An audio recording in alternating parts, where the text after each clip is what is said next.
Hola, bienvenidos a todos. Aquí estamos como cada semana en la pantalla de Canal 4 preparadísimos para empezar a descubrir la Argentina insólita. Y hoy vamos a conocer la curiosa historia de un objeto casi sagrado que late y golpea bien fuerte hasta convertirse en un grito que sale de la tierra. Vamos a verlo.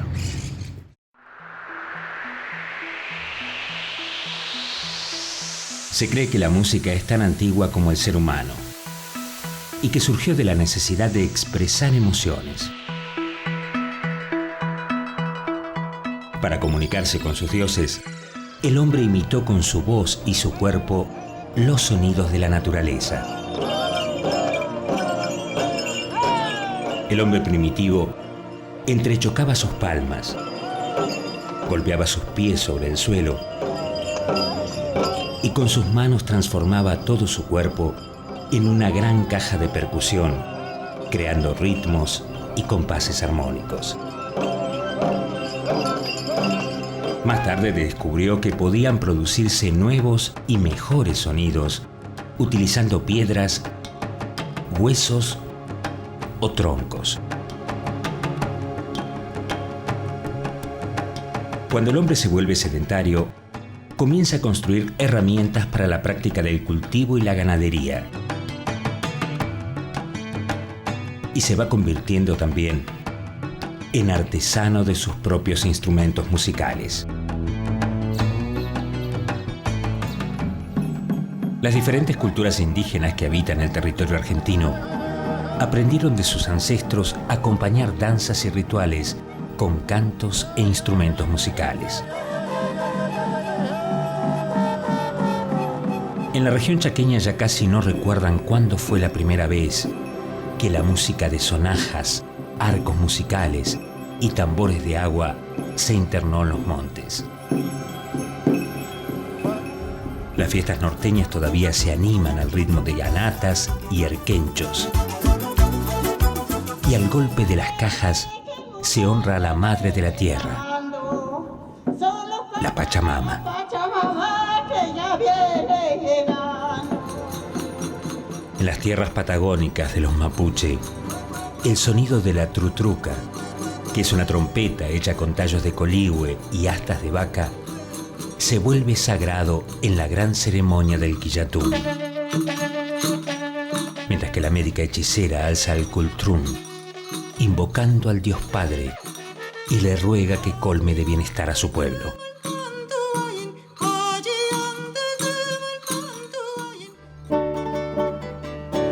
Los españoles trajeron a América sus propios instrumentos musicales, entre ellos trompetas, vihuelas, violines, oboes y tambores. Las órdenes religiosas incorporaron la música como un medio evangelizador y también enseñaron a los aborígenes a fabricar y a ejecutar los instrumentos europeos que terminaron desplazando a los nativos. Gran parte de la riqueza instrumental de la época colonial se pierde con la expulsión de los jesuitas. Sin embargo, los aborígenes que ya habían adquirido la costumbre y el gusto por esa música foránea comienzan a fabricar instrumentos imitando a los europeos. De la unión entre lo autóctono y lo español surgen los instrumentos criollos como guitarras, acordeones y charangos.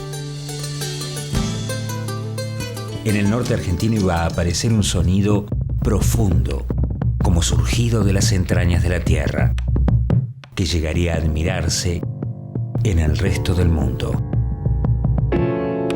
El bombo.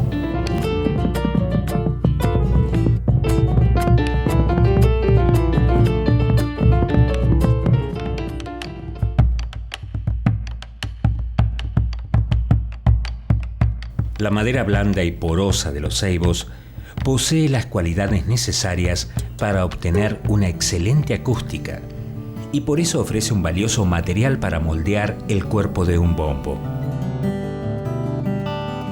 El árbol debe tener por lo menos 25 años, ya que si es un ejemplar joven, con el tiempo, al contacto con el aire, comenzaría a deformarse.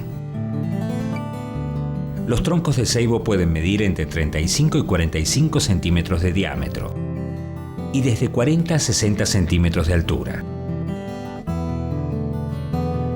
Primero se le quita la corteza con un hacha y luego se lo va ahuecando a golpes de gubia y masa hasta formar un cilindro de 1 centímetro de espesor aproximadamente. Después hay que dejarlo reposar una semana hasta que la madera se seque por completo.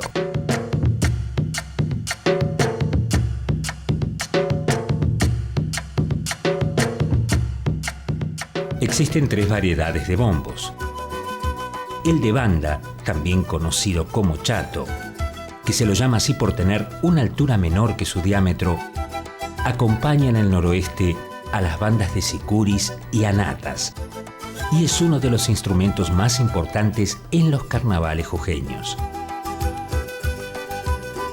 El bombo procesional, que es infaltable en las festividades religiosas, tiene una altura menor y un diámetro mayor que el chato y no posee aros. Y el bombo tubular u orquestal, con una longitud mayor que su diámetro, de dimensiones variables, que puede ejecutarse con las manos al modo de los africanos. Pero en Santiago del Estero, al bombo tubular lo bautizaron legüero, porque afirman que puede ser escuchado a más de 1 legua de distancia. Y los primeros en llamarlo así fueron los hermanos Ábalos, en Samba de mi Pago.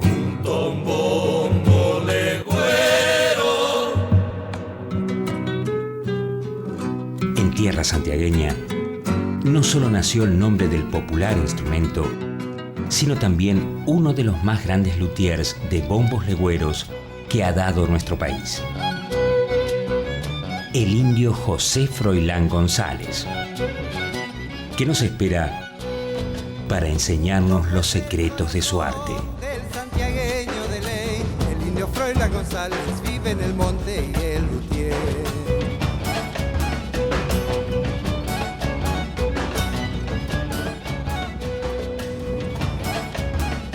A pocos minutos del centro de Santiago del Estero vive el indio José Froilán González. Y en su patio, a la hora de la siesta ardiente, pone manos a la obra, dándole vida a una verdadera raza de bombos legüeros.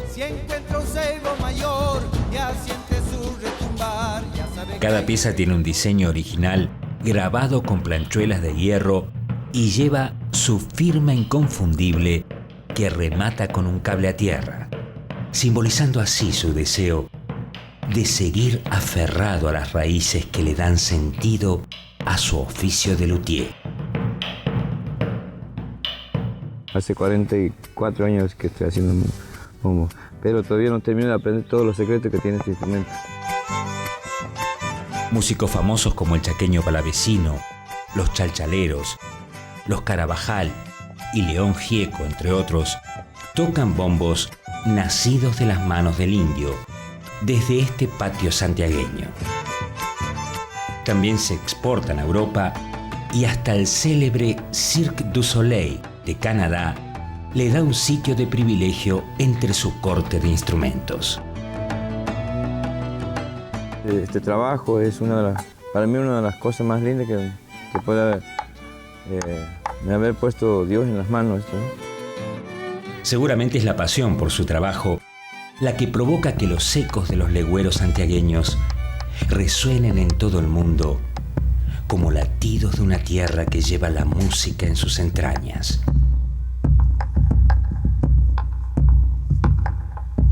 El indio Froilán González sueña en los brazos del querer.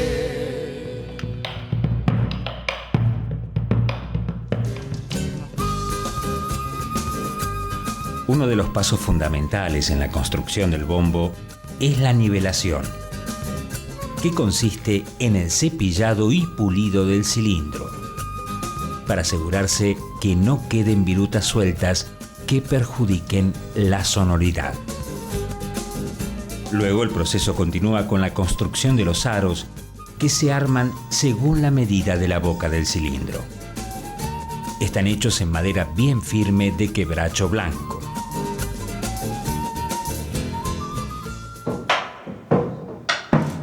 Los bombos legüeros, junto a los violines y las guitarras, fueron desde siempre compañeros inseparables de las danzas argentinas, marcando el ritmo de zambas, chacareras y malambos. A partir de los años 60, agrupaciones folclóricas de todo el país llegan a Buenos Aires y poco a poco conquistan al público porteño, tocando este instrumento con diferentes estilos y despliegue visual.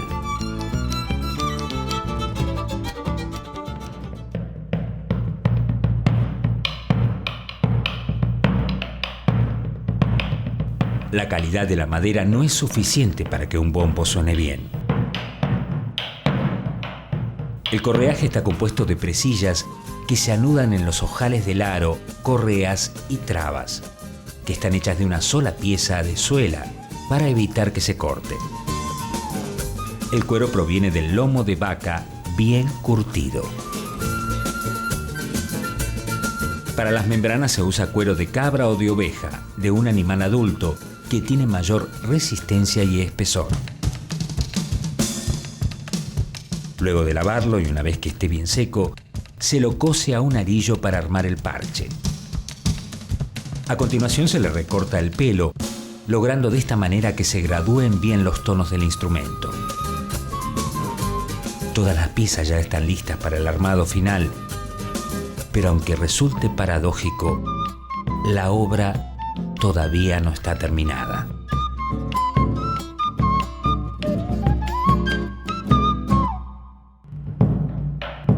Los santiagueños utilizan al bombo a la altura de la cintura, mientras que los salteños lo suben casi hasta el hombro. Por la década del 70, algunos percusionistas adoptan la costumbre de sentarse y apoyarlo sobre las rodillas, casi como si fuera un rito tribal. Los más osados animan el show con la modalidad llamada fantasía, percutiendo no solo el parche, sino también los aros y el cilindro.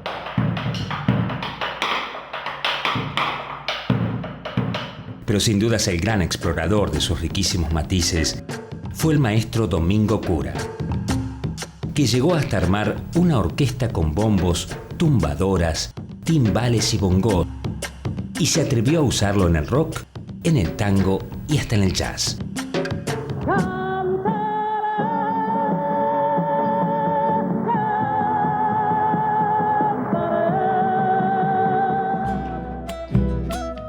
En la actualidad, los bombistas como Carlos Rivero lo hacen vibrar de 1000 maneras distintas. Y aquel sonido rústico de los primeros tiempos se convirtió en un pulso sensible que nos trae ecos de un atardecer en el campo, de un galope a toda marcha, de una estirpe perdida, de una fiesta lejana, de un plantarse con coraje ante la vida. Y también, ¿por qué no?, las emociones intensas del primer amor.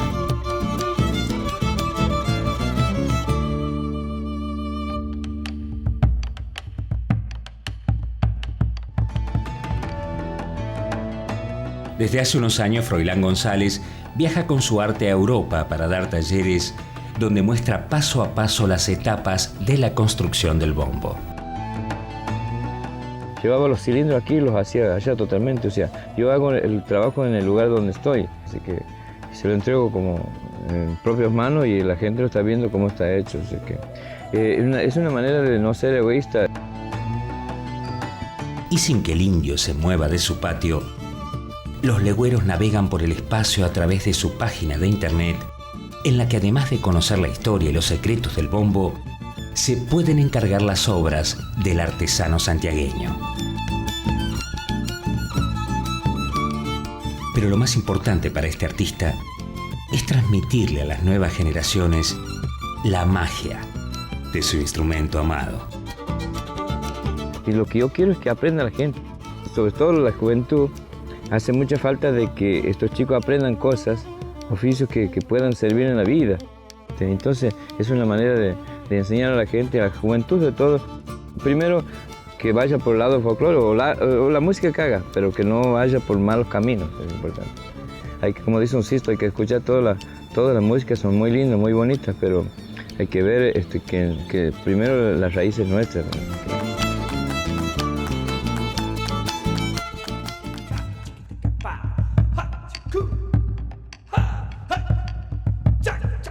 Así como a una guitarra se la afina con el clavijero, en el bombo las trabas cumplen esta función. El proceso consiste en moverlas en diagonal, estirar el correaje manteniendo el cilindro fijo en el suelo y con golpes muy suaves sobre el parche, ir probando hasta alcanzar el sonido deseado.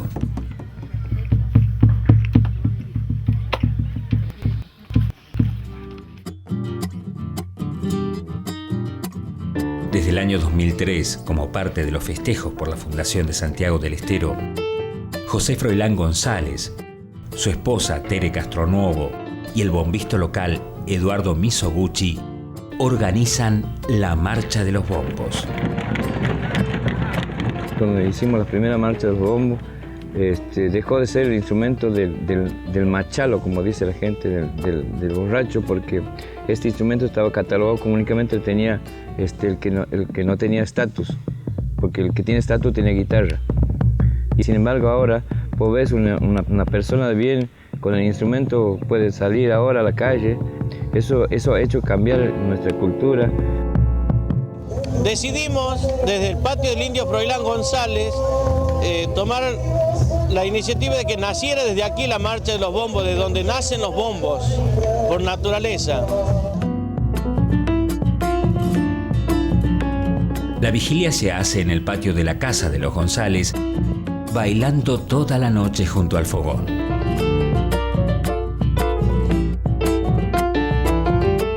A la mañana siguiente, como si fuera una procesión, comienza la caminata presidida por imágenes religiosas, la bandera argentina y unos bombos realizados por Froilán tan inmensos como el entusiasmo que va ganando a los participantes. En este día, todos se vuelven bombistas.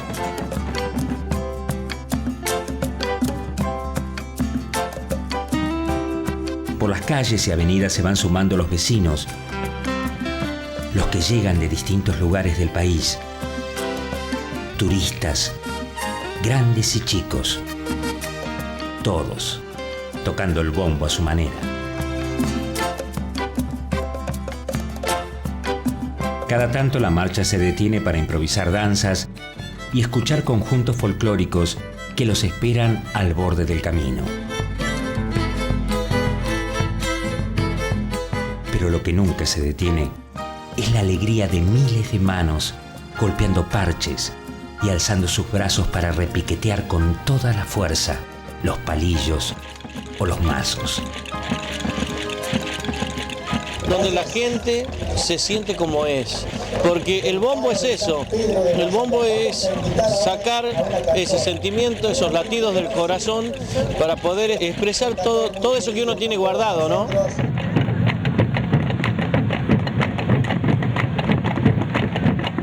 La multitud de casi 10.000 personas sigue avanzando hasta el Club Unión Santiago para compartir la fiesta con músicos tan famosos y populares como Rally Barrio Nuevo y Peteco Carabajal.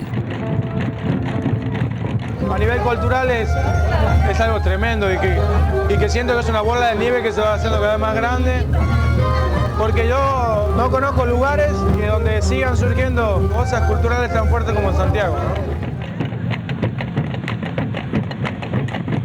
La marcha de los bombos, una manifestación muy simple y genuina de la energía y de la cultura de los santiagueños. Digo muy simple porque ha sido simplemente hacerle caso a las ganas. Y ese día, el bombo santiagueño se vuelve más legüero que nunca en el alma de este pueblo que ama tanto la música porque conoce el valor del silencio.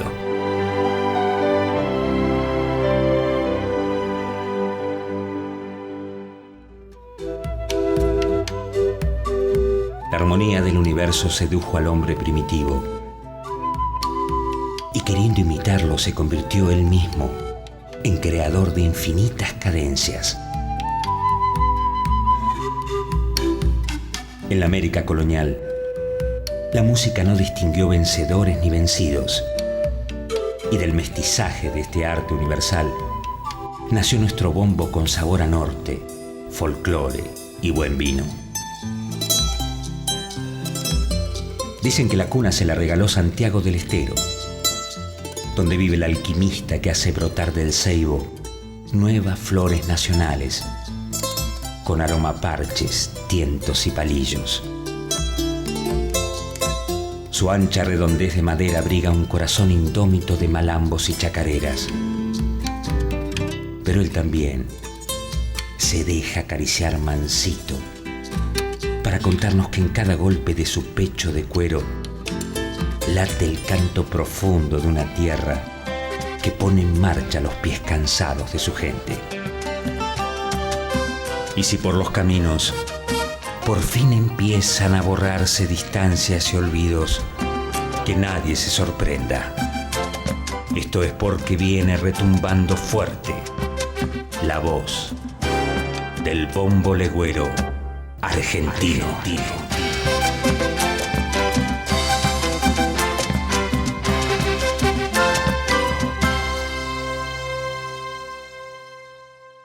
Interesante la historia del bombo legüero, ¿verdad? La próxima vez que lo escuchen redoblar fuerte, ya saben de dónde viene su origen. Y ahora es momento de invitarlos a que se comuniquen con nosotros a la casilla de correo electrónico que está saliendo en pantalla o si no a nuestra página de Facebook. Allí pueden dejarnos un mensaje, sus saludos y todo lo que quieran decirnos. Y vamos a saludar a algunas de las personas que ya lo hicieron. Tengo acá la ayuda a memoria. Queremos mandar un saludo muy especial a la gente que se comunicó con nosotros, a los amigos que están siguiendo este programa semana a semana, que son Gonzalo, Gabriela, Gerardo, Guillermo de Buenos Aires, Marcelo de Paysandú y Fiorella de Munro. A todos muchísimas gracias y a los que faltan comuníquense, que nos dan muchas ganas de saber que están allí del otro lado de la pantalla. Y ahora nos vamos a ir hasta la Patagonia, a conocer la próxima historia, a un lugar bellísimo que fue uno de los pioneros de la preservación de las riquezas naturales argentinas. Hace unos 100 millones de años, la Patagonia era un inmenso vergel de bosques y praderas cruzada por ríos y arroyos donde reinaban los dinosaurios. La formación de la cordillera de los Andes trajo una intensa actividad volcánica que cubrió las tierras cercanas de lava, fuego y cenizas. Los abruptos enfriamientos de la edad de hielo no solo borraron a los dinosaurios de la Tierra, sino que cubrieron a los Andes con nieves y glaciares. Un nuevo recalentamiento derritió gran parte de los glaciares y el desplazamiento de estas grandes masas de hielo provocó un movimiento topadora que arrastró y excavó todo a su paso. El deshielo dejó al descubierto amplios valles y la vegetación lentamente fue cubriendo llanos y laderas montañosas, formando tupidos bosques. En el noroeste patagónico, el agua de los glaciares formó caudalosos ríos e innumerable cantidad de lagos, entre los que se destacan el Moreno, el Mascardi, el Guillermo y el Gutiérrez. El más grande de estos lagos es el Nahuel Huapi, que en voz mapuche significa Isla del Tigre. En este lago caben 2 veces y media la capital federal, porque tiene una superficie de 557 kilómetros cuadrados y además alcanza profundidades mayores a los 400 metros. Pero estas son solo algunas de las características de este imponente espejo de agua color turquesa.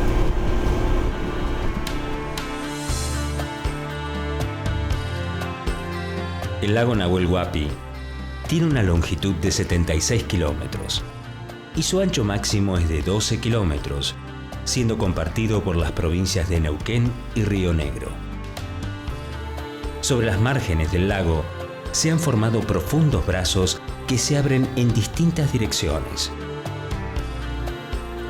Los principales son el Tristeza, el Rincón, el Blest, el Machete, el Huemul y el de Última Esperanza.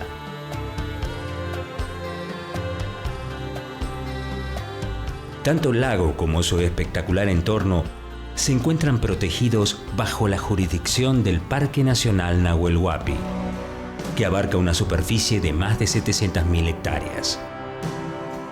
La mayor cumbre del parque es el Cerro Tronador, de 3.554 metros, fácilmente identificable por el casquete blanco que cubre su cima, desde donde se deslizan 9 glaciares que modelan el paisaje. Este es el último vestigio que queda en la región de la Edad de Hielo.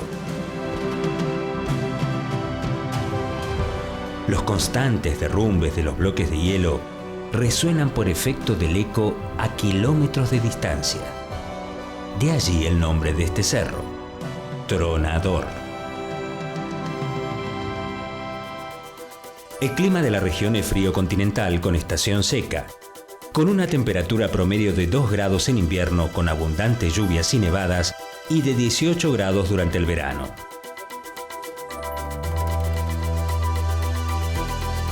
En el parque también hay numerosos sitios arqueológicos e hitos históricos, testimonio de un pasado cultural que comenzó hace 10.000 años. Sus primeros habitantes fueron los tehuelches, que luego fueron colonizados por los mapuche transcordilleranos. Los pueblos aborígenes vivieron en paz durante milenios hasta la llegada del hombre blanco en el siglo XVII.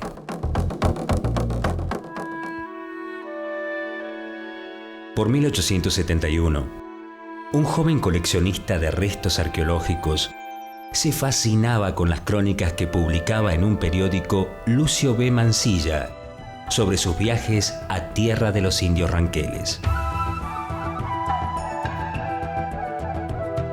Estos relatos le despertaron un ávido interés por las distintas comunidades aborígenes del territorio argentino, pero en especial por aquellas que habitaban las misteriosas tierras patagónicas. El muchacho se llamaba Francisco Pascasio Moreno, que años más tarde sería reconocido simplemente como el Perito Moreno. En 1873, el joven Moreno realiza su primera expedición a las tierras del sur, llegando hasta la zona de Carmen de Patagones, verdadera frontera con los indios. Regresa a Buenos Aires con cientos de piezas arqueológicas que darán origen a su museo privado. Las despobladas tierras australes también preocupaban al presidente Sarmiento, que envía una expedición destinada a investigar el avance chileno sobre la frontera. En aquella misión de 1874, logra embarcarse Moreno. Y a partir de allí, toda su vida estará destinada a la exploración y valorización de la Patagonia y a reafirmar la soberanía argentina en aquel vasto territorio sureño.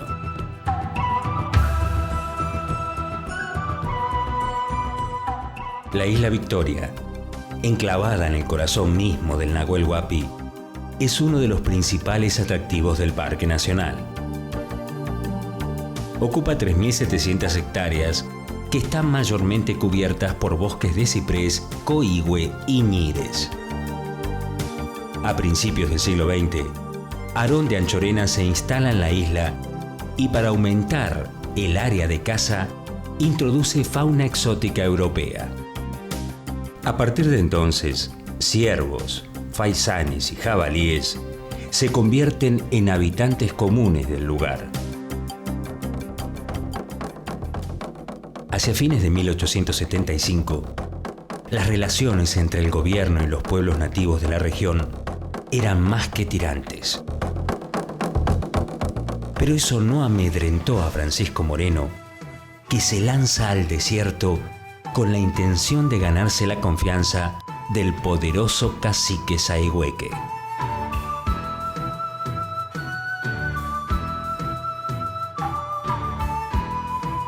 El encuentro fue todo un éxito. Pero cuando le pide autorización para atravesar su territorio y llegar hasta Chile, el cacique se opone.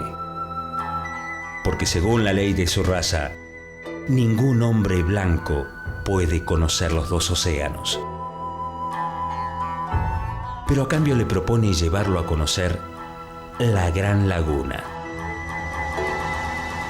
Así Francisco Moreno se convierte en el primer hombre blanco en llegar a las nacientes del Limay.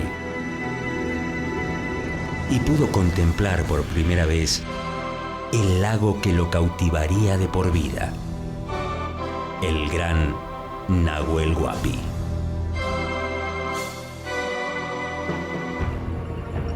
Entre la gran cantidad de leyendas y tradiciones de los pueblos nativos de la zona, hay una que involucra directamente al Nahuel Huapi, y se trata de un gran monstruo que habita en sus profundidades y que emerge de tanto en tanto. Estas creencias no solo nunca desaparecieron, sino que a principios del siglo XX tomaron nuevas fuerzas y duran hasta hoy.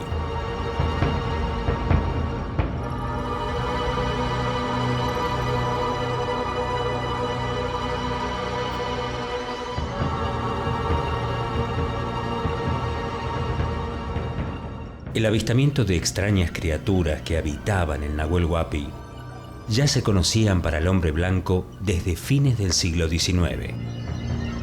Pero en 1922, el ex sheriff y buscador de oro norteamericano Martin Sheffield le escribe una extraña carta al director del Zoológico de Buenos Aires, que despertó su interés. He podido percibir en medio del lago un animal enorme, con cabeza parecida a la de un cisne, de formas descomunales. Y el movimiento del agua me hace suponer el cuerpo de un cocodrilo. Sheffield pretendía que el zoológico le facilitara los medios para cazar a la bestia. Pero el director envía una expedición de expertos que tras varias semanas de infructuosa búsqueda se dan por vencidos y regresan a la capital con las manos vacías. Pero poco después, la noticia de la captura del monumental animal por parte de un grupo de vecinos ocupó las primeras planas de los periódicos de todo el mundo. Y efectivamente, por obra y gracia del empresario local Primo Capraro, un enorme monstruo de papel pintado recorrió las calles de Bariloche a modo de una burlona carroza carnavalesca. A pesar de los fracasos, la leyenda de Nahuelito, llamado así en alusión a su primo lejano Nessie, el monstruo escocés del lago Ness, se mantiene viva hasta hoy. Y no son pocos los reportes de avistamiento que generalmente se producen cuando no hay viento, el cielo está límpido y las aguas tranquilas. Las que sí se dejan ver con frecuencia sobrevolando el lago son las gaviotas cocineras. Acostumbradas a la presencia humana, siguen a las embarcaciones de turistas esperando su ración diaria de galletitas. Y los fascinados visitantes no pierden la oportunidad de malcriarlas cada vez que pueden.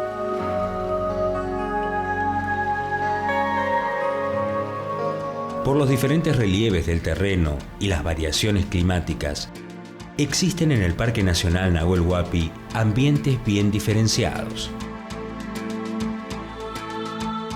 La región altoandina se encuentra a más de 1.600 metros sobre el nivel del mar. Los suelos pobres, las bajas temperaturas, los fuertes vientos y nevadas solo permiten el crecimiento de pequeñas plantas adaptadas a estas condiciones rigurosas. Este es el reino del majestuoso cóndor y el refugio durante el verano del huemul o ciervo andino, una especie autóctona casi extinguida. El bosque húmedo ocupa las laderas y valles por debajo de las altas montañas. El clima más templado favorece la formación de grandes bosques de coigües, lengas y ñires, entre otras especies. Durante la primavera y el verano, cuando la nieve se retira, los bosques renacen con las flores de la mancay, la muticia y el chilco. Aquí habitan, entre otras especies, una gran variedad de aves y el pudú, un ciervito nativo del tamaño de un cordero.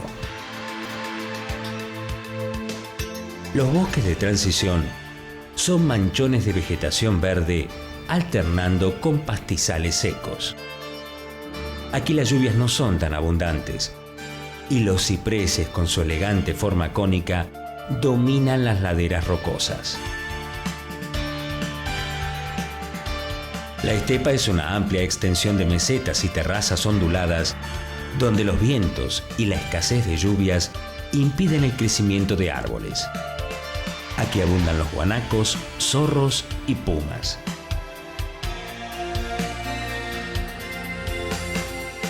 Y quizá el bioma más espectacular del Parque Nacional se encuentra en la isla de los Cántaros. Ascendiendo por un sendero de 700 escalones, se llega a la cascada del mismo nombre.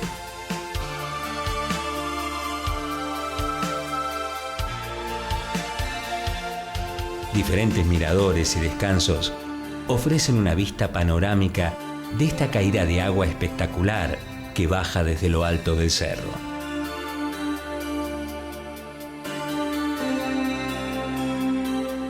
Al llegar a la cima, manso y reposado como si fuera un espejo, nos espera el lago Cántaros, que da origen a la cascada. Y al final del sendero nos recibe el viejo patriarca de la isla, un alerce de 1500 años de dimensiones descomunales.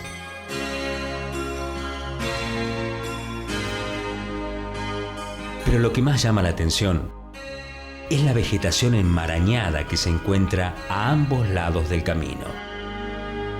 Árboles gigantescos, lianas, enredaderas y un suelo cubierto de hierbas, musgos y hongos de diferentes texturas y colores nos hace sentir que estamos en una verdadera jungla. Es la selva fría o valdiviana, igual que una selva tropical, pero con varios grados bajo cero de temperatura.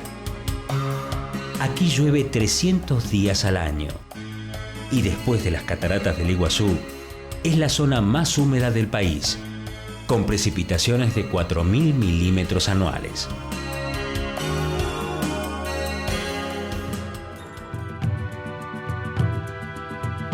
Francisco Moreno regresó una y otra vez al Nahuel Huapi para reconocerlo por tierra y por agua.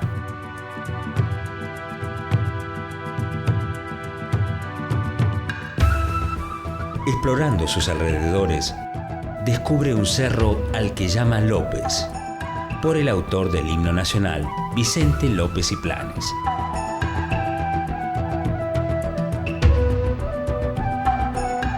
Y el lago Gutiérrez, bautizado así en homenaje al ex rector de la Universidad de Buenos Aires, Juan María Gutiérrez. Francisco Moreno se enamora de la región y así describe su primer encuentro con el Nahuel Huapi. Este inmenso lago presenta entre las montañas uno de los más bellos paisajes de esas regiones. Las agitadas olas revientan entre rocas erráticas y de trecho en trecho un ciprés solitario desafía las tempestades andinas.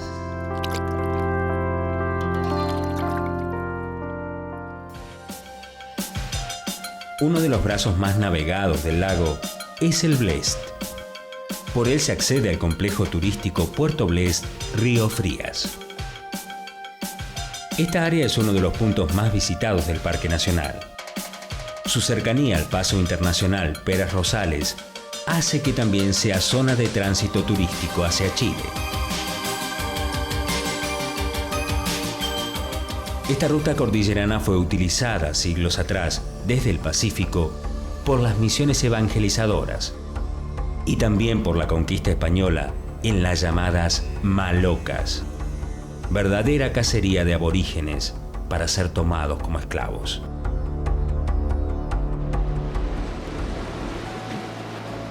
Cerca de allí, corre rápido el río Frías, que une al Nahuel Huapi con el lago Frías.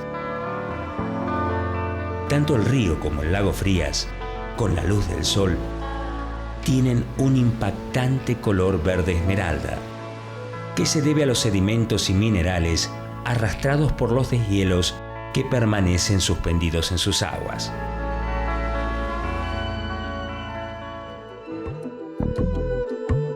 De regreso a Buenos Aires en 1880, a pedido del gobierno, Moreno confecciona un mapa y un informe acerca del problema limítrofe con Chile.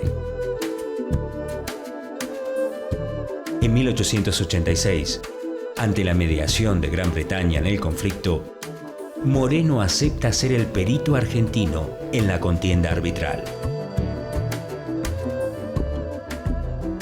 Desde entonces, aquel naturalista, mezcla de científico y aventurero, pasó a ser conocido como el Perito Moreno.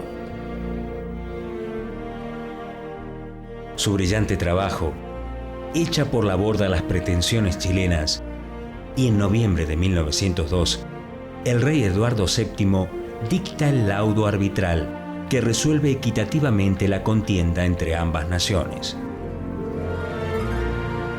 Por su impecable labor, el gobierno argentino premia al Perito Moreno otorgándole 20 leguas de tierras en las cercanías del Nahuel Huapi.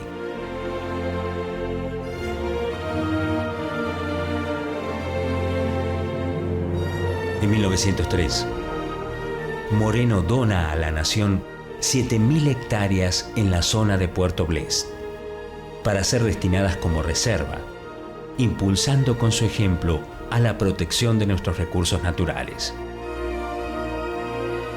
Este gesto ejemplar del Perito Moreno marcará el comienzo de nuestro sistema de parques nacionales.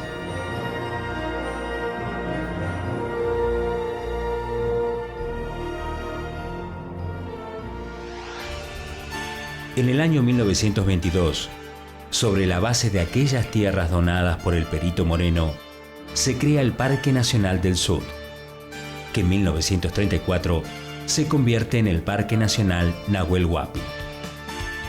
Con su superficie ampliada a 710.000 hectáreas, es el más extenso del territorio argentino.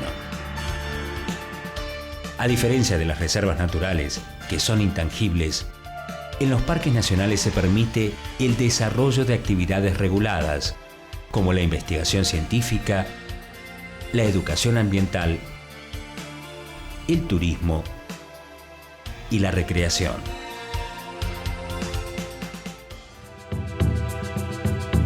Moreno fue hecho prisionero, logró escaparse y fue amenazado de muerte varias veces por los aborígenes patagónicos.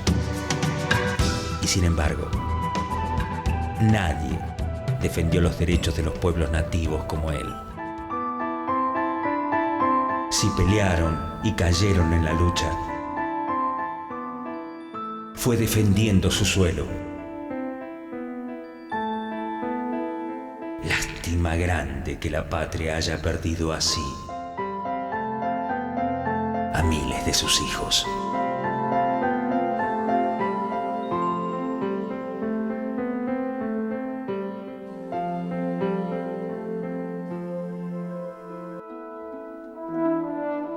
Hoy, los restos de aquel hombre que se dedicó con pasión a hacer conocer estas tierras casi ignoradas descansan en la isla Centinela del lago Nahuel Huapi. Cuando las embarcaciones pasan frente a la Cruz Blanca, aminoran la marcha y lo honran, haciendo sonar sus sirenas.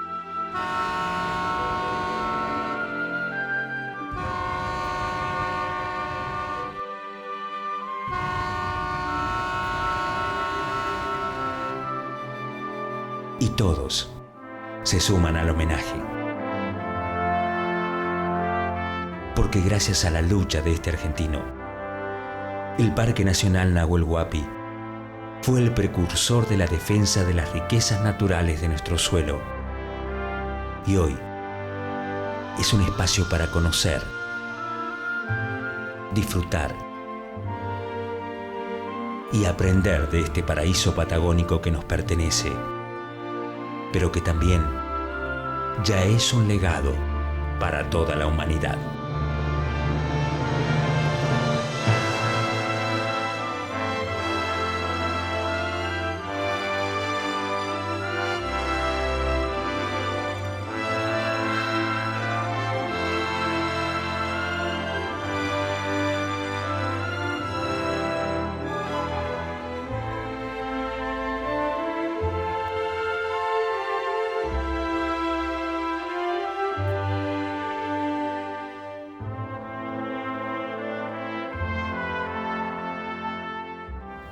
En Argentina, en Uruguay y en cualquier otra parte del mundo, las reservas y los parques nacionales son los únicos espacios donde los humanos le permitimos a la naturaleza que sea absolutamente libre.